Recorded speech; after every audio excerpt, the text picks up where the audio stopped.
Austin Talks Through the Movie.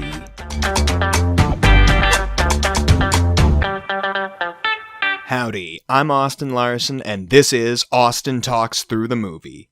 Thank you so much for joining me for this episode of the program. I have the honor and privilege of being joined today by a guest, one of my very favorite guests, someone who I anticipated not having back on the show for quite some time, but, well, here he is, the one and only Mr. Spidey York.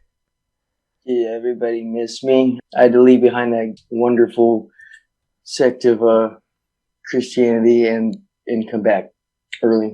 Appreciate you leaving the Christians and coming back to the winning team there. And, well, so Spidey, you hit me up just a little bit over 24 hours ago, and when you hit me up the other day, you were considering one less face tattoo than you are right now. Here, let's go ahead and let's roll the clip.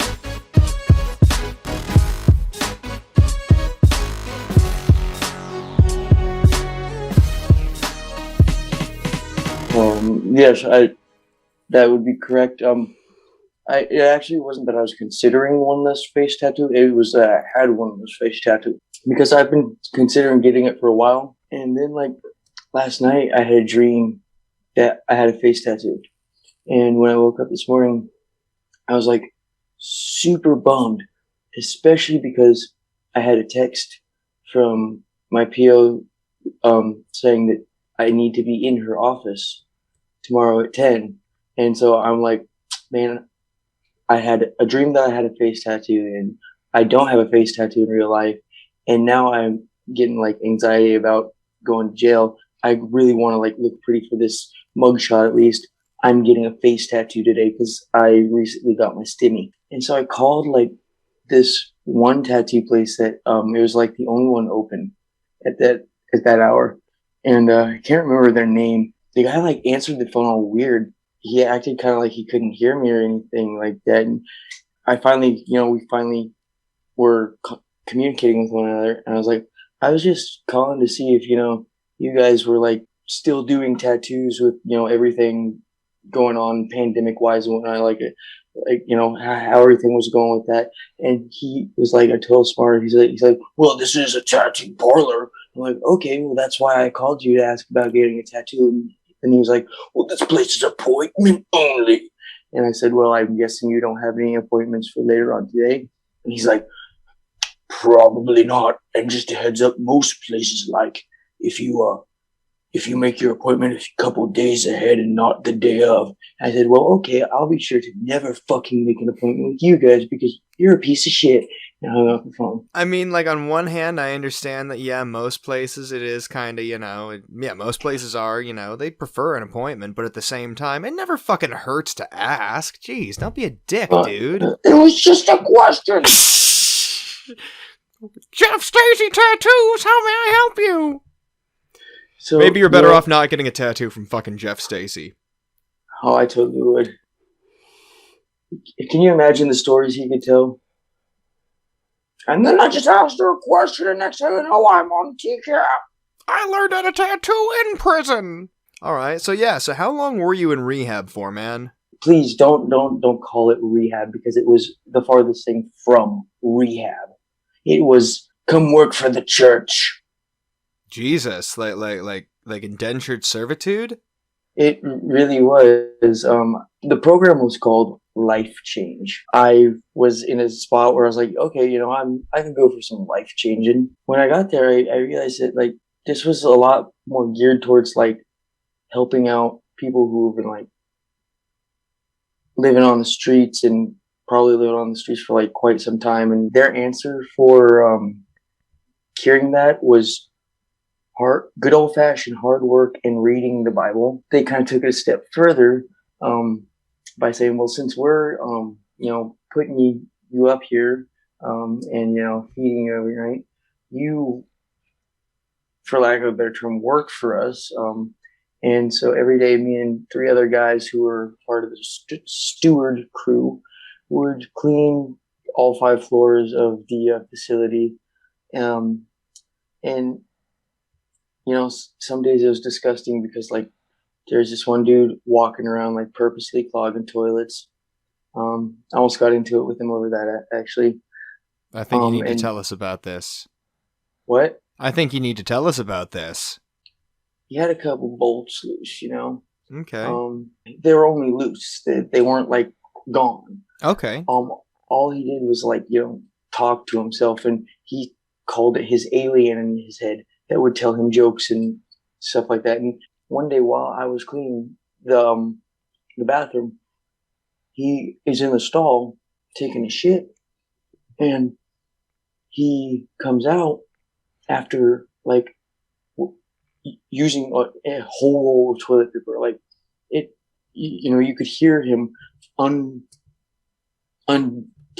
the toilet paper and you know, using it, and it hit the water so hard, like it had weight on it. It smacked the water. So I got up in his face. I said, "You listen here. I know it's you walking around shitting in these toilets and clogging them, and I'm having to clean and unclog these shitted in toilets on a daily fucking basis. I'm not cleaning up your goddamn fucking shit anymore." And I got a fingernail trimming kit when I first got there, and it had one of those, like, you know, pokey stick things that you can clean under your fingernails with in it. And I had that in my pocket, and I pulled it out because I didn't have access to like knives or anything like that. This was literally the sharpest thing I could get my hands on at the time. I pulled it out. I said, "Because I swear to God, if I have to unclog one more toilet you shitted in, I'm gonna stick this in your fucking throat." And he was kind of like trying to be tough, but at the same time, he was kind of shocked at what I said. Like his mouth was like open, and I said, "Get the fuck out of my face before this turns into a fight," and we both get I was about to say excommunicated because, you know, it's dealing with the church, but kicked out, you know. Man, like they're all pissed, and I expected them to be. Mom, mine and her relationship is like strengthened so much over this past little while, and then how she handled it and like what she did, it looks just like it re-solidified like our bond, like because she, you know, I called her the morning that I discharged, and I said, "Oh, you know, I told her I was going to do it, and I just did it." And she's like, "Oh, okay, give me a couple hours to get myself together, and I'll be right there." And so her and I, you know, we talked off and on the phone, just kind of coordinated with each other as to what was going on, and she made the drive across the state to come and rescue me and bring me back home. Well, that's good, man. I'm glad that she was able to be there for you. Glad that you're getting out. But so for future plans, I mean, like, is there anywhere else you might be headed? You might be trying something different. I mean, how do you avoid going back to jail at this point? We've been talking to House, which is like way closer than Portland, obviously. And they allow you to smoke cigarettes there, and yeah. Well, thank God. Kind of going back in time here. Let's see. So, the film that we're going to be discussing today, it's The Boys Next Door. That came out in 1985, directed by Penelope Spheris. Spheris is known for films such as Suburbia, The Decline of Western Civilization, and, of course, Wayne's World. That one, too. This film's about two boys who are in high school, or rather graduating high school. So, Spidey, my best friend since high school, what do you remember about our last day of high school? Didn't you and I like go try on our trench coats and have to talk ourselves out of making a really dumb decision? Fuck you. I believe we were listening to Pumped Up Kicks, and we kept saying, "We cannot give in to this temptation that we've been feeling." Wow. We've made it through. The time has passed. It's over. Jesus Christ, man. That got fucking dark real quick. Honestly, I'm trying to remember like things I remember about the last day of high school. Yeah, nothing really I mean, I remember that so Mrs. like we were I was in her 7th period class, and it was her last year of teaching, so like literally that last 45 minutes of high school, it was the last 45 minutes of her fucking career. And I mean, I remember she got all weepy and shit, and I mean, I think that's really the only memorable thing about the end of the year for She me. wasn't cry.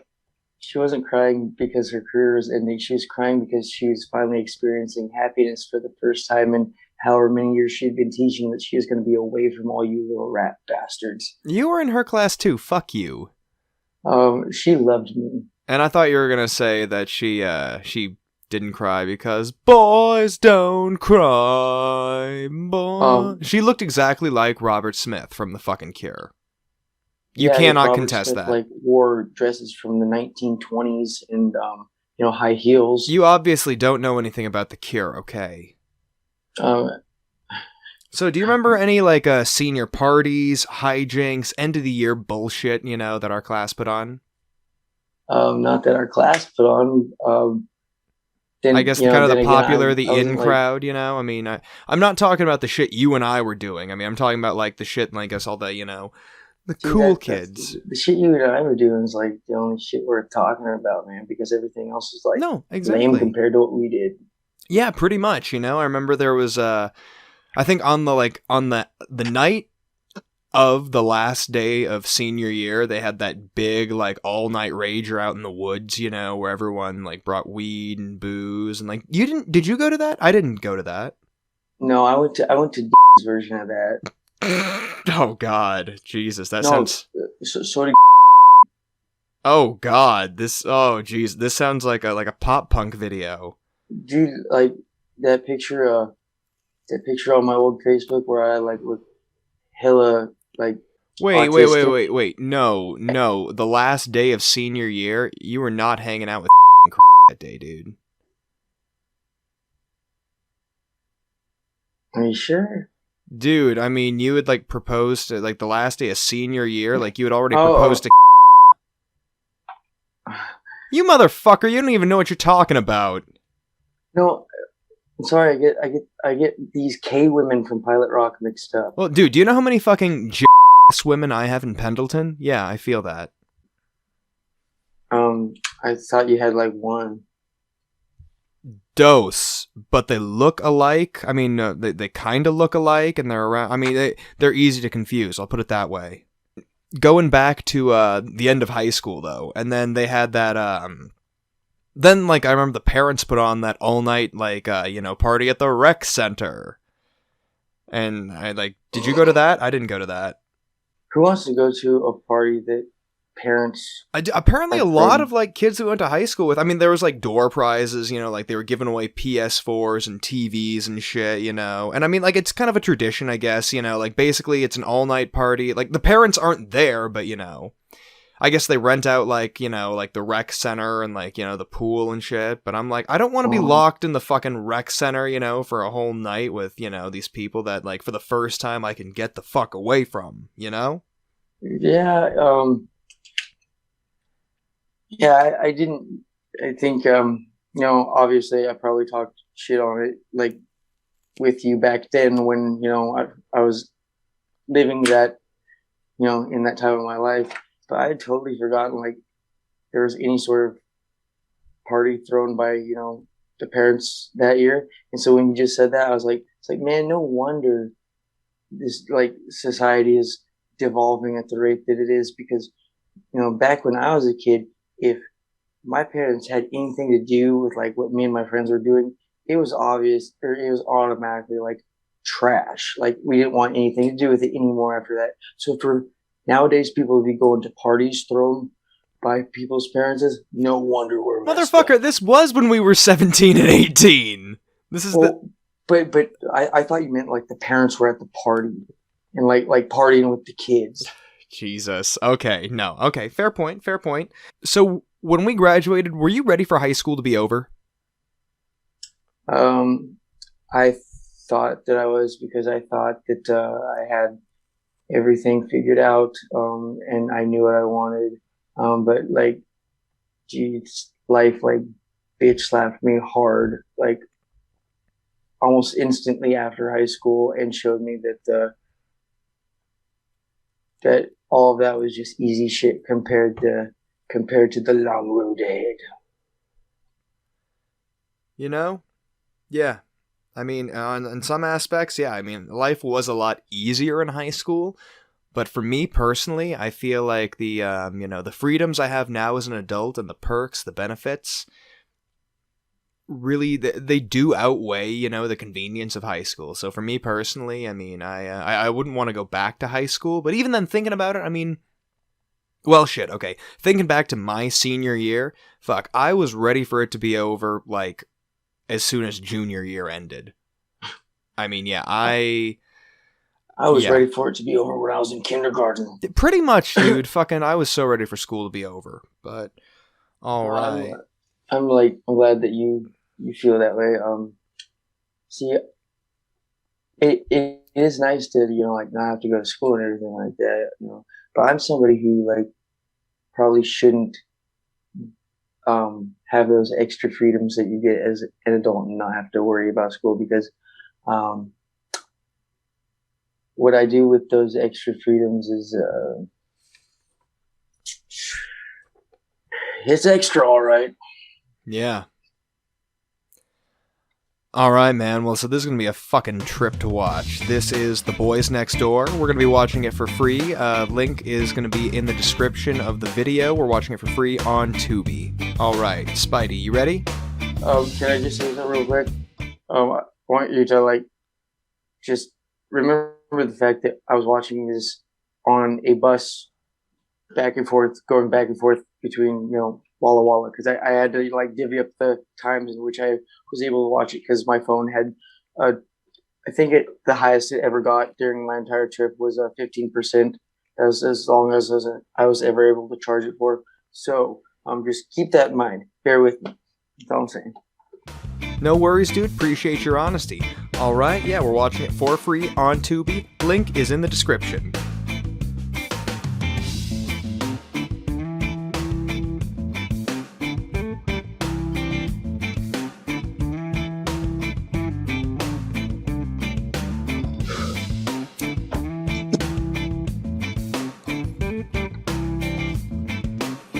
All right, man. So what'd you think of that?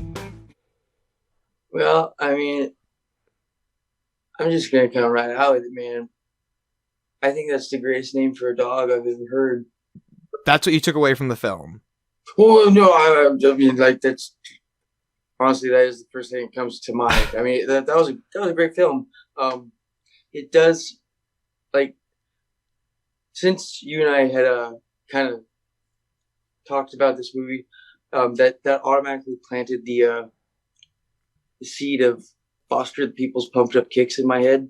It was a good flick. But when I see Charlie Sheen doing stuff like that, it's a little different. Yeah, no, I feel you, man. Just a quick recap of the film. This one's provided by Tubi. On the day of their high school graduation, two small-town teens embark on a road trip to Los Angeles that descends into a violent murder spree. Yeah, and then in the beginning, when Bo and Roy are drawing that outline, it just kind of made me think, since everywhere and everyone has a fucking camera on them now at all times going, I mean, you couldn't really anonymously draw an outline like that anymore. No, no, you really couldn't. Like nowadays, if you were to, even be acting half as like I won't say crazy or erratic because that's not the right terminology. But if your mannerisms were anything similar to how theirs were in the movie, you'd probably be like being looked at by cops like already. Bo made an interesting point about how he should have gotten a yearbook so that way he could have gotten signatures, or he should get a yearbook. I never got my senior year yearbook. Did you ever get yours, Spidey? I think I think so. Actually, I don't know if I got it senior year. I know I got it junior year. I got mine for junior year. I have them I have 6th grade all the way through junior year in my living room. No, I did because remember I had yearbook class, so I didn't get it. I don't know what I did with it. Shit, I was gonna say, and you didn't pick mine up? Because the interesting thing was in this movie, like all the yearbooks came on the last day of school, But growing up, the yearbooks we had always, like, they printed them over the summer and we picked them up, like, right before school in the fall. So I'm wondering, like, for these yearbooks, you know, like, when did they stop putting shit in the yearbook? Like, the yearbook covers, like up until what point does the yearbook cover? You know what I'm saying? Yeah. I know when I was in yearbook class, like, well, I mean, I didn't really pay attention that much because I didn't care about that class. No, I feel you, dude. I mean, I'm just... Because, like, yeah, the yearbooks would come, you know, like, in the fall. Well, yeah, but like, I don't ever recall a time that we weren't like working on some yearbook. Well, Like, no, like, but what like, I'm saying is, like, the point I was trying to make about what point would they stop is for those yearbooks to be, like, printed and published and, like, shipped and delivered to the school in time for the last day of school. What time would they have to, you know, like, at what point would they have to finalize the yearbook and send it in? on Jesus' birthday. Yeah, probably earlier than that, dude. Oh, wait, did you say birthday? Shit, yeah, probably. Yeah. I thought you meant the day he came back. But yeah, and then, so that Marine who was talking to, Roy outside the school, how much you gonna bet that was the same dude who recruited Lee Harvey Oswald? It was obviously written into that recruiter's destiny, probably that he was to deal with some pretty unwell folks, and so I would be willing to bet my bottom dollar that that was good old Leo's recruiter as well. God. And then, did Bo think for real that anyone was gonna buy that fucking story that went with his dumbass outline? I mean, even that one dude in the cafeteria is like, no, I think it's more a couple of dickheads fucking around. And it's like, yeah, that's exactly what it was. And no shit, Sherlock. Well, I mean, I don't know if he thought, that it was believable. I know, I, I've often done stuff like that, even though I know like there's no way in hell it's going to be believed. In fact, just tonight something like that happened. It's just something that is, and I guess if you're like that, you think, well, anything's possible, so anything's believable. I could be believed. Yeah, man, I guess anything's possible. Later on in the film, when they crash that party, the first thing I noticed is when they first stand up after crawling in, Bo's fly is down. I don't know if that was a continuity error or if it was intentional. But then, of course, when Roy jumps in the pool and he starts pissing in there, when that chemical turns it purple, what do you think would happen if he took a dump? Oh, well, I know what happened. And you get asked to leave the host's house. They were And asked to never. do that before he urinated in the pool. Well, okay. I mean, I'm not exactly sure what further, how someone would further um asking someone to leave your party. Because I know when I found out, I wasn't asked to leave prior. I was asked to leave after because of the action, because of what I did, and so I don't know. Maybe they would be forced to drink the pool water. Uh, Maybe, man. No, maybe. Fuck. And then, of course, that line about, I hope they fuck her brains out. Wouldn't take long. I'm pretty sure that was used in Suburbia, which was, I think it was Spheris's film, right before Boys Next Door. Great film. If you haven't seen that one, Loran and I did review it on the show, I think, last summer. Yeah, it's pretty awesome film. I really enjoyed Suburbia. that was actually one of Brett's favorite movies, and I remember when my mom and I first moved to Grover Beach, he and her would stay up every night watching movies on the couch, and I came out one night because the TV was up super loud, and I asked my mom if she could turn the TV down, and she's like, "Sorry, we're just watching Suburbia." It's a pretty awesome. Yeah, it's a pretty good movie. Have you seen it? No, I've actually never watched the movie. That my only experience with it is dealing with it being too loud that night. I'll send you the episode of Austin Talks Through the Movie, and then I'll send you the link for the film, and you can I'll give you something to watch after this, man. Does it have Rihanna in it? No. Oh. Are you thinking of the movie with like Shia LaBeouf in it?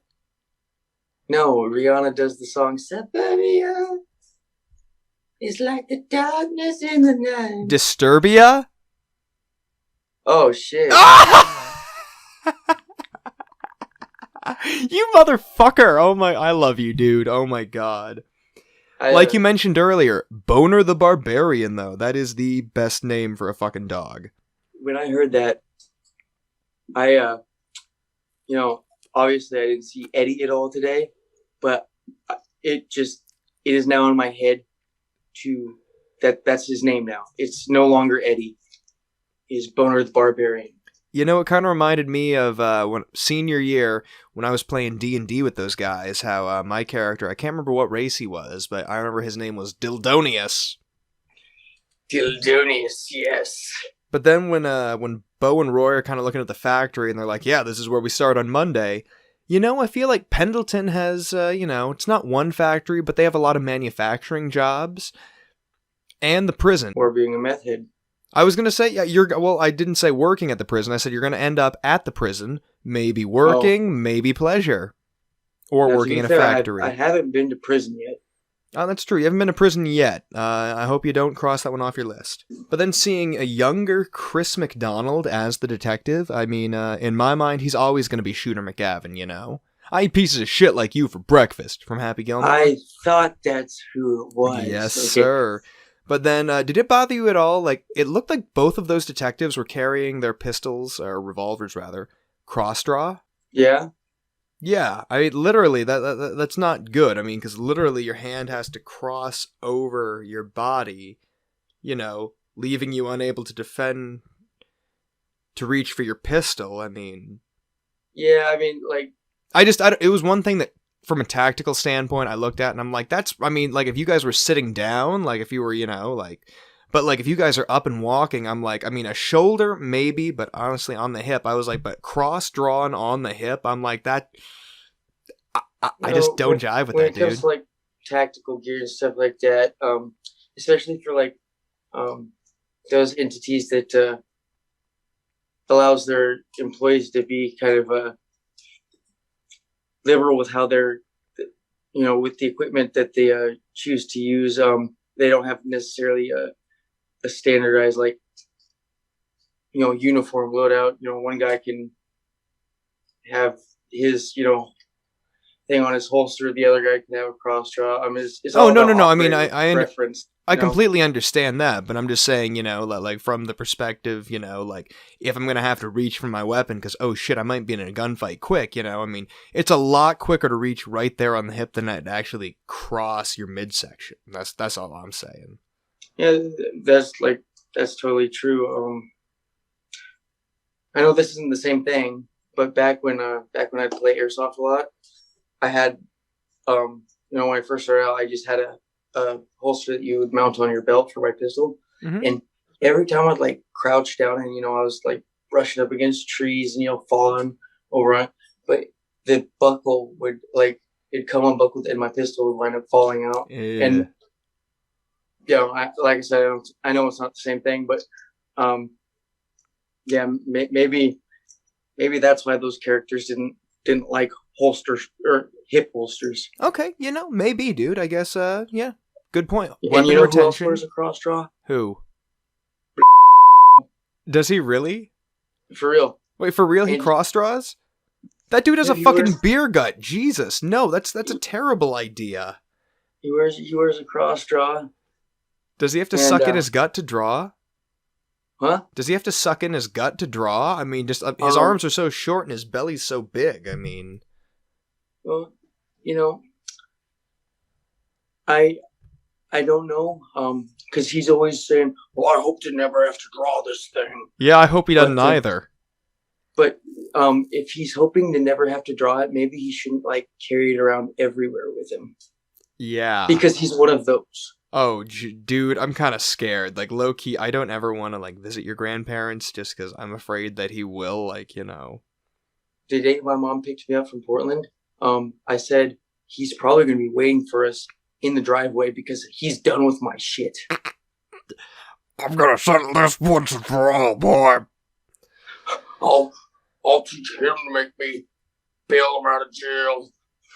So that old lady who was yelling at those dudes smoking pot on the beach, she was in the wrong, but they really shouldn't have fucking, like, tossed a bottle at an old person, dude. They shouldn't have thrown a bottle at anybody. Like, agree to disagree there, amigo. Yeah? Like, I want to see you justify the assault of a senior citizen with a beer bottle. Well, like I'm not gonna justify it because I mean, I guess if you're looking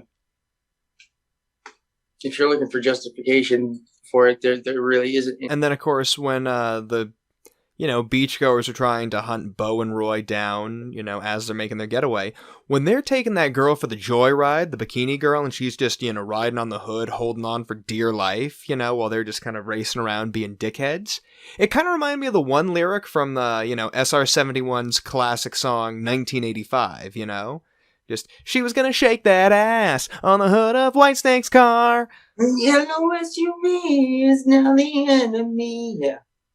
Fuck yeah, dude. Now, one thing that like I kind of was curious about is it was a beach. Yeah. Like, why was like smoking pot like something that someone would get riled up about? It was a beach. It was an old white lady, and if you looked at the the race of the people that she was complaining about, I think marijuana was kind of the covert excuse for what she was really complaining about, if you get my drift. No, well, I know someone exactly like that, so. Although some of the dialogue in this film, God, like, when Bo says that he'd fuck the cigarette lighter if his dick would fit in it? Yeah, I feel that, dude. Man, sometimes whenever I've like had to go without cigarettes for, a couple weeks, month, sometimes I feel like I'd just fuck one of the cigarettes. And then, of course, that line, eat my fuck. I have that written in my notes. I've actually used that before. See, that's interesting. The first time I ever encountered the word fuck, I was 5 years old, and my babysitter, I think she was like 16 or 17 at the time, and on her one of her binders for school, she had "drink your fuck" written on it, and I remember seeing that, and I read it, and I asked because I was like, I'm like, what's fuck? Just very inquisitively, because and to this day, I'm not sure exactly how you'd go about drinking your fuck. The only thing I'm sure of is if I found a 16 or a 17-year-old girl to go ask now how to drink your fuck, I'd probably end up talking to Chris Hansen. When I think of drinking, if I say drink my fuck to somebody, I can see why that might land you in the hot chair with Chris Hansen. But like, if I say to somebody, I'm not intending like it, like sexually at all. When I say drink my fuck, that means I want you to drink like everything bad that I have, like everything making me angry. That's what I'm referring to when I say drink my fuck. Because back when I was a little kid, fuck was like the big dirty word. You didn't say fuck. I remember one time I wrote fuck on the back of a piece of paper because I was mad at my mom's husband. And my mom saw that, and she rinsed my mouth out with dish soap and Tabasco. That fucking bar scene, though, when they're in the bar, so that barkeep in the tavern, that was the same, he was the fucking one of the racists from Suburbia. It's good to kind of see him get recast in another Spheris film.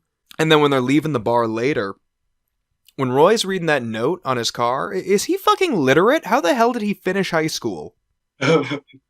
Well, I know several people who finish high school that aren't literate, so. Touché, my friend. Touché. But then that Angie girl that they bring home from the bar, the older hippie chick who's into astrology, kind of. Dude, that's. You knowing my history, bro, it's. Yeah, man. Been there, fucking done that, got the t-shirt. I would make her keep the t-shirt. Fair enough. And then, oh my god, when Angie starts mounting Bo, that fucking tattoo on Bo's arm, that dragon, god, that was fucking sad, man. I mean, like, was that Charlie Sheen's actual tattoo, or was that like a rub-on they added for the movie? But I have more questions about that then, I don't think I got quite as good of a look at it maybe as you did because, I was on the bus. But then when Roy and Bo were in that mall, was that the same mall from Suburbia? I kind of think it was. Well, I'd love to answer your question, but I have never seen that movie again. So fair enough. I can't believe neither of those geniuses they thought to restrain the security officer, Literally, she has cuffs on her duty belt, but somehow when they had the security officer at gunpoint, nobody thought to, fucking cuff her. Maybe they didn't feel the need to because they already had him, kind of at gunpoint. I don't know. Well, but that's the exact thing, though. They had her at gunpoint, they turned their backs for a second, she pulls out her fucking nightstick and kneecaps him. Okay, well, if that didn't happen, do you think the movie would have been as interesting as it was? Okay. Obviously not, but I'm just saying, literally, they see the handcuffs on her belt and no one thought to restrain her? that's, I don't know, just the way my brain goes. Maybe they liked flirting with chance and danger. I'm a gambling man myself, I'd buy that for $1. And, working as a security guard is extremely boring at times. So maybe you like to, put a little,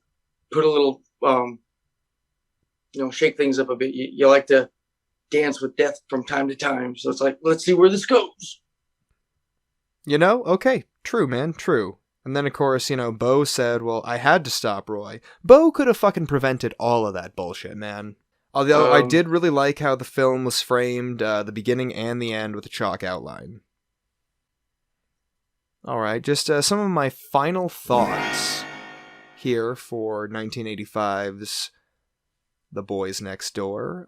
While the film, I shouldn't say the film, or at least elements of the film, parts of it, really haven't aged well. But on the other hand, a lot of the issues discussed in the film are still very relevant, even more so relevant nowadays, and it's terrifying and sad at the same time. You can still find a lot of guys just like Bo and Roy. I really think that maybe not necessarily a remake, but I'd love to see some sort of updated reimagining, This movie has a very fast pace, it's very exciting, and on one hand, I really enjoy how it allows Bo and Roy, it doesn't necessarily endorse any of their viewpoints, feelings, thoughts, actions, or statements, but it allows them to say them by themselves, unprompted in a more or less neutral light, so they get to show off how ignorant they are of how shitty they are, if that makes sense, But I feel like gun violence and mental health especially are, definitely still issues in our society, probably more prominent now than they were 36 years ago when this film was released. So, I don't know, I'd like to see maybe some sort of reimagining of The Boys. But however, I feel like if this movie were made maybe a few years later, like late 80s, oh god, this is one bad fucking studio decision away from being made into a two Corey's black comedy vehicle. Okay, right? You see it? Feldman and Haim in The Boys Next Door.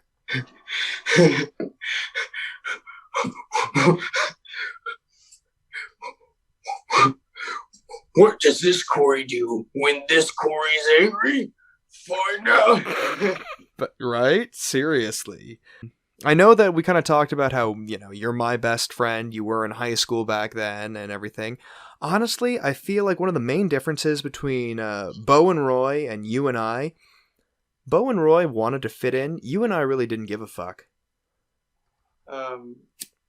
Exactly. I actually kind of picked up, I pick up on that in a lot of things. different situations than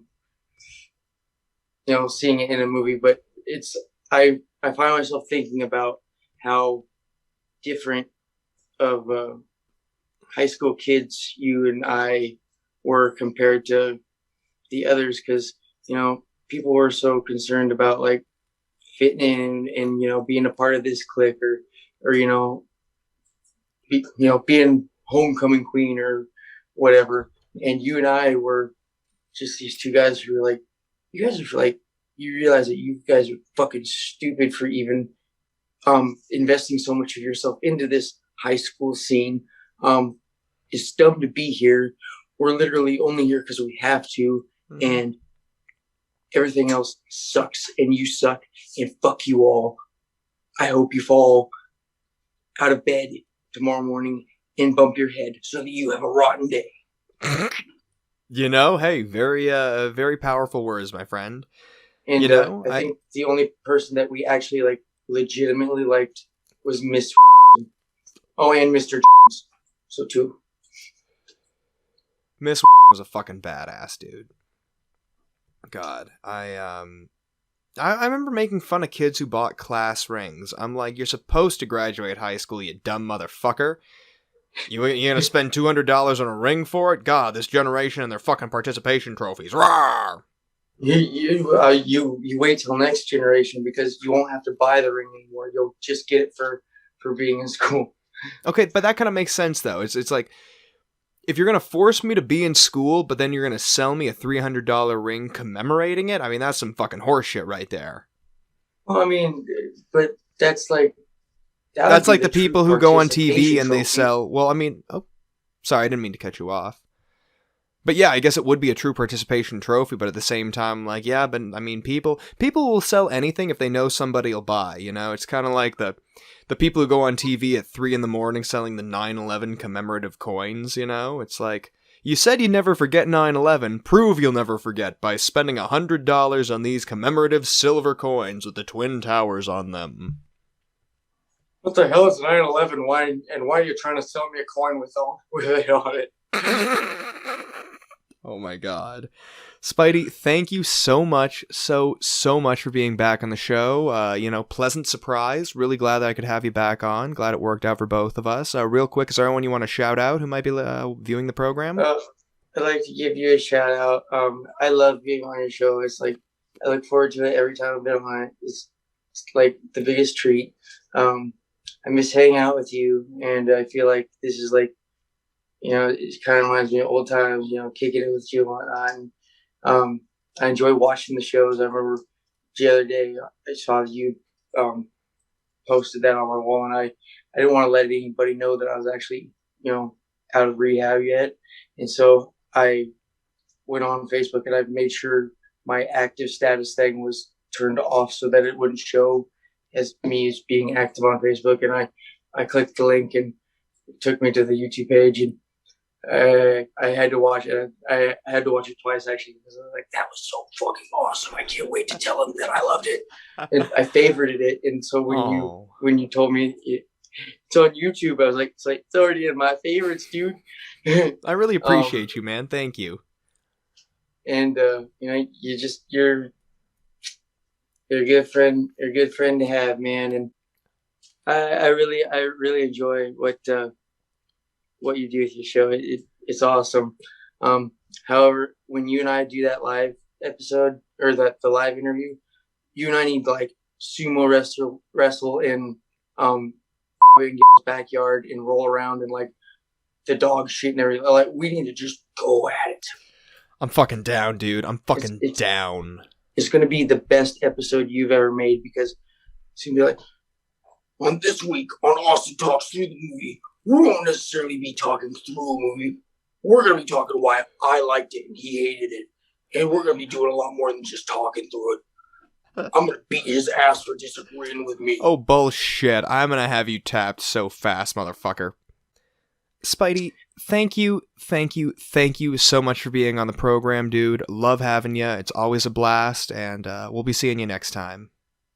Well, I'm sure I won't get to see this episode because they're trying to send me right off again. So I'm super happy that I got to knock out another one of these before I embark on this journey to like sober living and stuff like that. I look forward to watching this, and like I look forward to being on another one. Well, And hey, I can have visitors at the Baker House, so you should totally come visit me one day, and we can make another one. Dude, I'm down for a road trip, man. All right. Well, hey, thanks one more time. Thank you so much, Spidey, and thank you for joining me. I'm Austin Larson, and this has been Austin Talks Through the Movie. Austin Talks Through the Movie.